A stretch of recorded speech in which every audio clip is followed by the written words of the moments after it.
Hello friends, welcome है आप सभी का आपके इस कृष्णा आर्ट्स एजुकेशन चैनल में, जो केवल और केवल बोर्ड एग्जाम की तैयारी करवाने के लिए बनी है। इसलिए इस चैनल को आपने अभी तक सब्सक्राइब नहीं किया तो इस चैनल को सब्सक्राइब कर दें और साइड के बेल नोटिफिकेशन को भी जरूर प्रेस कर दें, ताकि हमारी वीडियो का लेटेस्ट नोटिफिकेशन आप तक सबसे पहले पहुंच सके।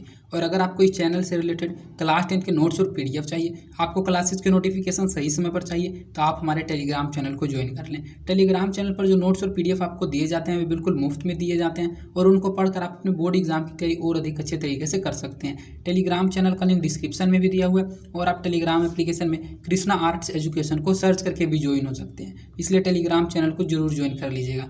तो चलिए आज के इस वीडियो में आगे की ओर बढ़ते हैं। आज हम आपको इस वीडियो में कक्षा 10 का संस्कृत प्यूसम द्वितीय भागा का छठा पाठ भारतीय संस्कारा का सब्जेक्टिव क्वेश्चंस करवाने वाले हैं। अर्थात आज हम आपको भारतीय संस्कारा पाठ का लघु उत्तरीय प्रश्नोत्तर पढ़ाने वाले हैं। और अगर आपको कक्षा 10 के संस्कृत के प्यूसम द्वितीय भागा के किसी अन्य पाठ के लघु उत्तरीय प्रश्नोत्तर, वस्तुनिष्ठ प्रश्नोत्तर या फिर उस पाठ के हिंदी अर्थ के वीडियो को देखना चाहते हैं, तो आप डिस्क्रिप्शन में दिए गए लिंक संस्कृत संपूर्ण हिंदी अर्थ, वस्तुनिष्ठ प्रश्नोत्तर और लघु उत्तरीय प्रश्नोत्तर 2023 के प्लेलिस्ट में जाकर किसी भी पाठ की किसी भी वीडियो को आसानी से देख सकते हैं। तो चलिए बिना देर करते हुए इस वीडियो में हम आपको भारतीय संस्कारा पाठ का लघु उत्तरीय प्रश्नोत्तर पढ़ाते हैं। आपको करना क्या, सिर्फ इस वीडियो में लास्ट तक बने हुए रहना है। मेरी सभी बातों को माइंड कंसंट्रेट करके समझते हुए चलना है। मेरी कोशिश यही रहेगी कि इस वीडियो में हम आपको सभी क्वेश्चंस बिल्कुल ही अच्छे से याद करवा दें। हमारा पहला क्वेश्चन है, भारतीय संस्कार का वर्णन किस रूप में हुआ है। जो भारतीय संस्कार था उसका वर्णन इस पाठ में किस रूप में हुआ है। तो भारतीय संस्कृति अनूठी है। जन्म के पूर्व संस्कार से लेकर मृत्यु के बाद अंत्येष्टि संस्कार का अनुपम उदाहरण संस्कार के अन्य देशों में नहीं है। यहाँ की संस्कृति की एक विशेषता है। जीवन में यहाँ समय समय पर संस्कार मनाए जाते हैं। आज संस्कार सीमित एवं व्यंग्य रूप से प्रयोग में किए जा रहे हैं। संस्कार व्यक्तित्व की रचना करता है। प्राचीन संस्कृति का ज्ञान संस्कार से ही उत्पन्न होता है। संस्कार मानव में क्रमशः परिमार्जन दोषों को दूर करने और गुणों के समावेश करने में योगदान करते हैं। मैंने यही सभी बातें पाठ को एक्सप्लेन करते हुए बताया था। अगर आपने भारतीय संस्कारा पाठ के हिंदी अर्थ के वीडियो को नहीं देखा है तो इस वीडियो को देखने के बाद उस वीडियो को भी जरूर देख लीजिएगा। आपको जब इस वीडियो को आप देख लेते हैं तो उस वीडियो को देखने के बाद आपको ये समझ में आ जाएगा कि ये क्वेश्चन बिल्कुल ही ईजी हैं और आपको अच्छे से याद हो जाएंगे। तो इसमें यह कहा गया है कि जो भारतीय संस्कार है, भारत के संस्कारों का वर्णन इस पाठ में किस रूप में किया गया है। तो भारत की जो संस्कृति है वह अनूठी, आप अच्छे से जानते हैं। इंडिया का एक ऐसा कल्चर है, इंडिया का एक ऐसा सिविलाइजेशन है जो कि किसी भी अन्य देशों में नहीं मिलता है। यहाँ जन्म से लेकर मृत्यु तक अनेक अलग अलग प्रकार के संस्कार होते हैं। संस्कार कुल 16 होते हैं, 5 प्रकार के संस्कार होते हैं। तो जन्म से लेकर मृत्यु के तक अलग अलग संस्कार होते हैं यहाँ। और ऐसा उदाहरण संस्कार के अन्य देशों में नहीं है। सिर्फ भारत ही ऐसा देश है जिसमें जन्म से लेकर मृत्यु तक संस्कार होते हैं। यहाँ की जो संस्कृति है वह इसकी विशेषता यह है कि जीवन में यहाँ समय समय पर संस्कार मनाए जाते हैं।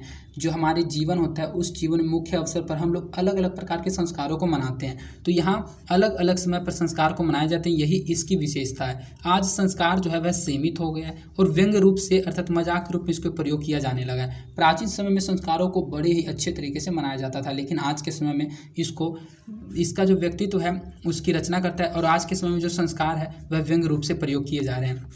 संस्कार व्यक्तित्व की रचना करता है। प्राचीन संस्कृति का ज्ञान संस्कारों से ही उत्पन्न होता है। अर्थात जो प्राचीन संस्कृति है, जो एंशिएंट कल्चर है, उसका जो ज्ञान है वह संस्कार से उत्पन्न होता है। संस्कार मानव में क्रमशः परिमार्जन दोषों को दूर करने में और गुणों के समावेशन में योगदान करते हैं। अर्थात पूरे पाठ में जो आपने पढ़ा था वही वर्णन आपको लिखना है कि भारतीय संस्कार पाठ में अपने संस्कार के रूप में क्या क्या पढ़ा। उन्हीं बातों को अगर आप लिख देते हैं तो आपका आंसर बिल्कुल ही करेक्ट हो जाएगा।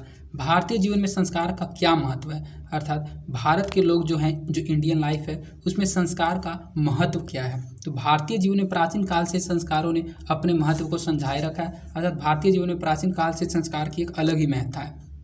यहाँ ऋषियों की कल्पना थी कि जीवन के सभी मुख्य अवसरों पर वेद मंत्रों का पाठ पढ़ना चाहिए, वरिष्ठों का आशीर्वाद लेना चाहिए, हवन और परिवार के सदस्यों का सम्मेलन होना चाहिए। संस्कार जो होता है वह दोषों का परिमार्जन करता है, अर्थात दोषों को दूर करता है। भारतीय जीवन दर्शन का महत्वपूर्ण स्रोत स्वरूप संस्कार ही है। ये क्वेश्चन मोस्ट इंपोर्टेंट क्वेश्चन है, कई बार बोर्ड एग्जाम में पूछा जा चुका है, इस बार भी पूछे जाने की संभावना है। इसलिए इस क्वेश्चन को आप अच्छे से याद रखिएगा कि भारतीय जीवन में संस्कार का क्या महत्व है। बिल्कुल ही 2 लाइनों में है, सिर्फ आपको इन सभी क्वेश्चन को आपको रटना नहीं, अच्छे से समझना है। अगर आप इन क्वेश्चंस को समझ जाते हैं तो आप एग्जाम में बिल्कुल ही अच्छे से अपने लैंग्वेज के अनुसार भी आंसर लिख के आ सकते हैं। तो पूछा यह जा रहा है कि भारतीय जीवन में संस्कार का महत्व क्या है। तो भारतीय जीवन में प्राचीन काल से संस्कारों ने अपने महत्व को बनाए रखा है। यहाँ की जो ऋषियाँ थी, यहाँ की ऋषियों की कल्पना थी, यहाँ की ऋषियों की कल्पना थी कि हम लोगों को जीवन के मुख्य अवसर पर वेद मंत्रों का पाठ पढ़ना चाहिए, वशिष्ठों का आशीर्वाद हवे एवं परिवार के सदस्यों का सम्मेलन होना चाहिए। अर्थात हमारे जीवन के मुख्य अवसर होते हैं, जैसे कि हमारा जन्मदिन होता है या फिर अन्य विवाह होता है, जैसे कि विवाह संस्कार मनाया जाता है, जन्म संस्कार मनाया जाता है। तो ये जो अलग अलग प्रकार का अवसर होता है, इन मुख्य अवसरों पर हम लोगों को वेद मंत्रों का पाठ पढ़ना चाहिए, हवन करना चाहिए, बड़ों का आशीर्वाद लेना चाहिए और परिवार के सभी सदस्यों को एकत्रित होना चाहिए। यही भारतीय जीवन में संस्कार का महत्व है। जो संस्कार है वह दोषों को दूर करता है और अच्छे गुणों को ग्रहण करने में हमारी मदद करता है। भारतीय जीवन दर्शन का महत्वपूर्ण स्रोत जो स्वरूप है वह संस्कार ही है। तो इसी प्रकार भारतीय जीवन में संस्कार का एक अलग ही महत्व है। भारतीय संस्कार पाठ का 5 वाक्यों में परिचय दें। अर्थात भारतीय संस्कार पाठ में आपने क्या क्या पढ़ा, उसी पाठ के बारे में सिर्फ और सिर्फ 5 वाक्यों में बताएं। तो भारतीय जीवन दर्शन में चोल, कर्म, मुंडन, उपनयन, विवाह आदि संस्कारों की प्रसिद्धि है। छात्रगण संस्कारों का अर्थ तथा उनके महत्व को जान सकें, इसलिए इस स्वतंत्र पाठ को रखा गया, जिससे उन्हें भारतीय संस्कृति के एक महत्वपूर्ण पक्ष का व्यवस्थित परिचय मिल सके। अर्थात जो भारतीय जीवन दर्शन है उसमें मुंडन, उपनयन और विवाह, इन सभी संस्कारों की प्रसिद्धि है। भारतीय जीवन दर्शन में आपने देखा होगा कि बच्चों का मुंडन होता है, उपनयन होता है और विवाह होता है। ये इन प्रकार के संस्कारों की प्रसिद्धि, अर्थात ये संस्कार मनाए जाते हैं। जो छात्रगण होते हैं, छात्रगण संस्कारों का अर्थ है कि उनके महत्व को जान सके कि इन संस्कारों का महत्व क्या है, इसलिए इस स्वतंत्र पाठ को रखा गया है, जिससे उन्हें भारतीय संस्कृति के एक महत्वपूर्ण पक्ष का व्यवस्थित परिचय मिल सके। अर्थात इस पाठ को रखने का उद्देश्य यही था कि जो भारत के लोग हैं और अन्य देश के लोग हैं, उनको भारतीय संस्कृति के एक महत्वपूर्ण पक्ष का व्यवस्थित परिचय मिल सके। इस प्रकार भारतीय संस्कारा पाठ का 5 वाक्य आप दे सकते हैं। भारतीय संस्कारा पाठ के आधार पर ऋषियों की कल्पना वर्णना करें। तो इससे पहले क्वेश्चन में आपने पढ़ लिया था कि ऋषियों की कल्पना क्या थी। ऋषियों की कल्पना थी कि हमारे जीवन के मुख्य अवसर पर वेद मंत्रों का पाठ पढ़ना चाहिए, वरिष्ठों का आशीर्वाद लेना चाहिए, हवन करना चाहिए, परिवार के सदस्यों का सम्मेलन होना चाहिए। तो वही क्वेश्चन इसमें घुमा के पूछा गया। अगर आप पाठ को अच्छे से पढ़ लेते हैं तो कैसा भी क्वेश्चन घुमा के पूछा जाए, अगर आप थ्योरी को अच्छे से समझ आते हैं तो आप किसी भी क्वेश्चन का आंसर दे सकते हैं। तो इससे पहले इस सेकंड क्वेश्चन में आपने इसका आंसर पढ़ा था। भारतीय संस्कारा पाठ के आधार पर ऋषियों की कल्पना का वर्णन करें। तो ऋषियों की कल्पना थी कि जीवन के प्राय सभी मुख्य अवसरों पर वेद मंत्रों का पाठ, बड़े लोगों का आशीर्वाद, हवन और परिवार के सदस्यों का सम्मेलन होना चाहिए। ऐसा करने से संस्कारों का पालन होता है।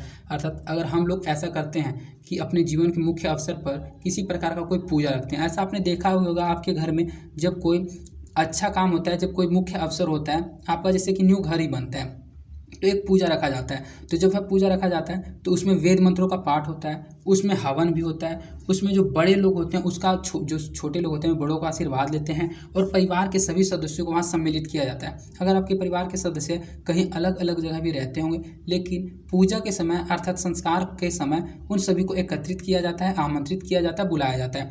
और ऐसा तभी हो सकता है जब हम लोग संस्कारों का पालन करते हैं। तो वही इसमें पूछा जा रहा था कि भारतीय संस्कार पाठ के आधार पर ऋषियों की क्या कल्पना थी, उन कल्पनाओं का वर्णन करें। तो ऋषियों की कल्पना थी कि जीवन के प्राय सभी मुख्य अवसर पर वेद मंत्रों का पाठ, बड़ों का आशीर्वाद, हवन और परिवार के सदस्यों का सम्मेलन होना चाहिए। ऐसा करने से संस्कारों का पालन होता है। संस्कार कितने प्रकार के हैं और कौन कौन है, ये भी क्वेश्चन मोस्ट इंपॉर्टेंट क्वेश्चन है, कई बार पूछा जा चुका है। इसको आपको बिल्कुल अच्छे से याद करना है कि संस्कार कितने प्रकार के हैं और कौन कौन संस्कार हैं। तो संस्कार 16 प्रकार के हैं। इन 16 संस्कारों को मुख्य 5 प्रकारों में बांटा गया है। 3 जन्म से पूर्व वाले संस्कार, 6 शैशव संस्कार, 5 शिक्षा संबंधी संस्कार, 1 विवाह के रूप में गृहस्थ संस्कार तथा 1 मृत्यु के बाद अंत्येष्टि संस्कार। कुल मिलाकर 16 संस्कार हैं।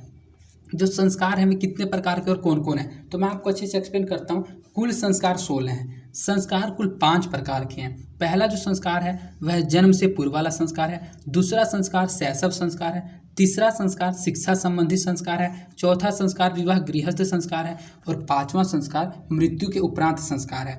और इन 5 संस्कारों में अलग अलग प्रकार के संस्कार हैं, उन सभी को जोड़कर कुल 16 संस्कार होते हैं। तो जन्म से पूर्व वाले कुल 3 संस्कार हैं। शैशव अवस्था में अर्थात बचपन की अवस्था में कुल 6 संस्कार मनाए जाते हैं। शिक्षा संबंधी कुल 5 संस्कार हैं और विवाह के रूप में गृहस्थ के रूप में 1 संस्कार है और मृत्यु के बाद भी 1 संस्कार है जिसको अंत्येष्टि संस्कार कहा जाता है। तो आप एक बार जोड़ लीजिए 3 और 6, 6 3 9 संस्कार, 9 और 5 14 संस्कार, 14 और 1 15 संस्कार, 15 और 1 मृत्यु के बाद 16 संस्कार। तो कुल संस्कार 16 संस्कार है। इसको आप अच्छे से याद कर लीजिएगा एक बार, तो आप कभी भी नहीं भूलिएगा संस्कार कितने प्रकार के और कौन कौन है।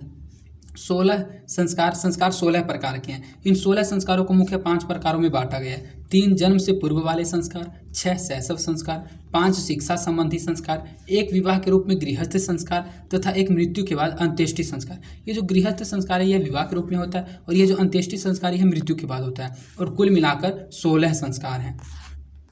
शिक्षा संस्कार का वर्णन करें। इससे पहले पढ़ा कि संस्कार कितने प्रकार के और कौन कौन है। तो आपने पढ़ा था संस्कार का एक प्रकार शिक्षा संस्कार भी है और शिक्षा संस्कार कुल 5 थे। तो शिक्षा संस्कार का इसमें अच्छे तरीके से वर्णन करने के लिए कहा जा रहा है। पाठ में भी जब हमने आपको पढ़ा था तो पाठ का एक स्पेशल पैराग्राफ शिक्षा संस्कार का वर्णन ही था, तो वही इसमें पूछा जा रहा है कि शिक्षा संस्कार का वर्णन करें। शिक्षा संस्कारों में अक्षर आरंभ, उपनयन, वेद आरंभ, मुंडन संस्कारन और सम आवर्तन संस्कार आदि आते हैं। मैंने आपको बताया था कि जो शिक्षा संस्कार हैं वे 5 प्रकार के हैं, तो आप गिन लीजिए 5 ही हैं। अक्षर आरंभ, उपनयन, वेद आरंभ, मुंडन संस्कार और समावर्तन। 1, 2, 3, 4 और 5 जो शिक्षा संस्कार हैं वे 5 हैं। पांचों को आप अच्छे से सिर्फ याद कर लीजिए कि किस किस संस्कार में क्या क्या होता है, यही शिक्षा संस्कार का वर्णन हो जाएगा। तो शिक्षा संस्कारों में अक्षर आरंभ, उपनयन, वेद आरंभ, मुंडन संस्कार और समावर्तन संस्कार आदि होते हैं। अक्षर आरंभ में बच्चा अक्षर लेखन और अंक लेखन आरंभ करता है, अर्थात अक्षर आरंभ में जो छोटा बच्चा होता है वह अक्षरों को लिखना प्रारंभ करता है, अंकों को लिखना प्रारंभ करता है। उपनयन संस्कार में गुरु के द्वारा शिष्य को अपने घर में लाना होता है। जो उपनयन संस्कार होता है उसमें जो गुरु होता है वह शिष्य को अपने घर में लाता है, अर्थात अपने आश्रम में लाता है। जैसे कि हॉस्टल में बच्चे चले जाते हैं पढ़ने के लिए, वहाँ शिष्य शिक्षा नियमों का पालन करते हुए अध्ययन करता है और गुरु के घर में शिष्य वेद आरंभ करता है। वेद आरंभ, गुरु के घर में जो शिष्य होता है वह वेदों को आरंभ करता है। मुंडन संस्कार है के साथ मुंडन संस्कार में गुरु के घर में प्रथम छोरक्रम अर्थात मुंडन होता है। सम आवर्तन संस्कार का उद्देश्य है शिष्य को गुरु के घर से अलग होकर गृहस्थ जीवन में प्रवेश करना होता है, अर्थात जब शिष्य का पढ़ाई समाप्त हो जाता है तो वह शिक्षा पूर्ण करने के बाद जो गुरु का घर होता है उससे से अलग हो जाता है और विवाह करके गृहस्थ जीवन में प्रवेश करता है। तो ये जो क्वेश्चन है ये आंसर आपको देखने में बहुत बड़ा लग रहा होगा। अगर आप इसको रटना चाहिएगा तो इसको रटना थोड़ा मुश्किल हो जाएगा, लेकिन अगर आप इसको समझ के याद कर लेते हैं तो ये क्वेश्चन आपको हमेशा याद रहेंगे। जब एग्जाम में ये क्वेश्चन आएगा तो इसका आंसर आप अपनी लैंग्वेज के अनुसार भी लिख दीजिएगा। इसमें सिर्फ पूछा यही जा रहा था कि शिक्षा संस्कार का अच्छे तरीके से वर्णन करें। तो शिक्षा संस्कारों में कुल 5 संस्कार होते हैं। अक्षर आरंभ, उपनयन, वेद आरंभ, मुंडन संस्कार और समावर्तन। अक्षर आरंभ में बच्चा अक्षरों को लिखना सीखता है, अंक लेखन प्रारंभ करता है। उपनयन में शिष्य जो गुरु होता है वह गुरु शिष्य को अपने घर में लाता है और शिक्षा के नियमों का पालन करते हुए उसको अध्ययन करना सिखाता है। वेद आरंभ, गुरु के घर में ही जो शिष्य होता है वह वेदों को आरंभ करता है, वेदों को पढ़ना प्रारंभ करता है, वेदों को लिखना शुरू करता है। मुंडन संस्कार, शिक्षा के समय में जो गुरु होता है गुरु के घर में ही उसका मुंडन होता है, उसे मुंडन संस्कार कहा जाता है। समापवर्तन, अर्थात जब जो शिष्य होता है वह अच्छी तरह से सभी शिक्षा को ग्रहण कर लेता है तब वह गुरु के घर को छोड़कर विवाह करके गृहस्थ जीवन में प्रवेश करता है, उसे समापवर्तन कहा जाता है। तो इन 5 को मैंने आपको एक्सप्लेन कर दिया, बस वही आपको अपनी लैंग्वेज के अनुसार लिख देना है। जरूरी नहीं है कि जैसा इसमें लिखा हुआ है बिल्कुल वैसे ही आपको लिखना है। विवाह संस्कार का वर्णन करें। संस्कार कुल 16 हैं, 5 प्रकार के संस्कार हैं। उन 5 प्रकार के संस्कार में इससे पहले आपने पढ़ा शिक्षा संस्कार। शिक्षा संस्कार 5 प्रकार के होते हैं, उन 5 को मैंने अच्छे से एक्सप्लेन कर दिया। अब आता है आपका विवाह संस्कार। तो मैंने आपको बताया था कि विवाह संस्कार एक ही है जो कि गृहस्थ जीवन वाला संस्कार है। तो विवाह संस्कार का आंसर बिल्कुल ईजी है, ये आपको लिखना है। विवाह संस्कार से लोग गृहस्थ जीवन में प्रवेश करते हैं। विवाह को एक पवित्र संस्कार माना गया जिसमें अनेक प्रकार के कर्म कांड होते हैं। विवाह संस्कार है तो एक ही, लेकिन इसमें अनेक प्रकार के अलग अलग प्रकार के कर्म कांड होते हैं। उनमें वागदान, मंडप निर्माण। वागदान का मतलब होता है वचन देना। आपने देखा होगा जब शादी होता है, जब विवाह होता है तो 7 वचन होते हैं और 7 फेरे होते हैं, तो वही वागदानम अर्थात वचन देना। मंडप निर्माण, मंडप का निर्माण किया जाता है। वर के घर में वर पक्ष का स्वागत, वधू के घर में वर पक्ष का स्वागत, अर्थात जब बाराती जाता है तो वधू के घर में अर्थात जो दुल्हन होता है उसके घर में वर पक्ष का स्वागत किया जाता है, बारातियों का स्वागत किया जाता है। वर वधू का परस्पर निरीक्षण, अर्थात वर वधू एक दूसरे को देखते हैं। कन्यादान होता है। अग्निस्थान होता है। पानी ग्रहण, लाज होम, सिंदूर दान होता है विवाह संस्कार में, इत्यादि आदि कर्मकांड शामिल है। इन क्षेत्रों में समान रूप से विवाह संस्कार का आयोजन होता है। अर्थात जो विवाह संस्कार है वह है तो एक ही, लेकिन इसमें अनेक प्रकार के कर्म कांड होते हैं। उन कर्म कांडों के नाम को आपको सिर्फ अच्छे से याद कर लेना है। ये क्वेश्चन तो हम आपको बता देते हैं, याद करने की आपको जरूरत ही नहीं है। अगर आप गांव में रहते हैं या फिर शहर में भी रहते हैं तो आप कभी ना कभी किसी न किसी के शादी में जरूर गए होंगे, उसके विवाह को आपने जरूर देखा होगा। और अगर नहीं देखा होगा तो अगर अब आपको मौका मिले तो किसी के शादी को, किसी के विवाह को अच्छे से देखिएगा। ये सभी कर्मकांड उनके शादी में होते हैं, उनके विवाह में किए जाते हैं। और जो जो किए जाते हैं सिर्फ उन्हीं चीज़ों को आपको लिख देना है। ये 2 नंबर का एग्जाम में पूछा जाता है। अगर आप 3 से 4 बातों को भी लिख देते हैं तो आपका आंसर करेक्ट हो जाता है, आपको 2 नंबर मिल जाते हैं। तो इसमें जो वर्णन किया गया वो ये किया गया है कि विवाह संस्कार से लोग गृहस्थ जीवन में प्रवेश करता है। विवाह को एक पवित्र संस्कार माना गया है जिसमें अनेक प्रकार के कर्मकांड होते हैं। उनमें वागदान, मंडप निर्माण, वधु के घर में वर पक्ष का स्वागत, वर वधु का परस्पर निरीक्षण, कन्यादान, अग्निस्थापन, पानी ग्रहण, लाज होम, सिंदूरदान इत्यादि कई कर्मकांड शामिल हैं। सभी क्षेत्रों में समान रूप से विवाह संस्कार का आयोजन होता है।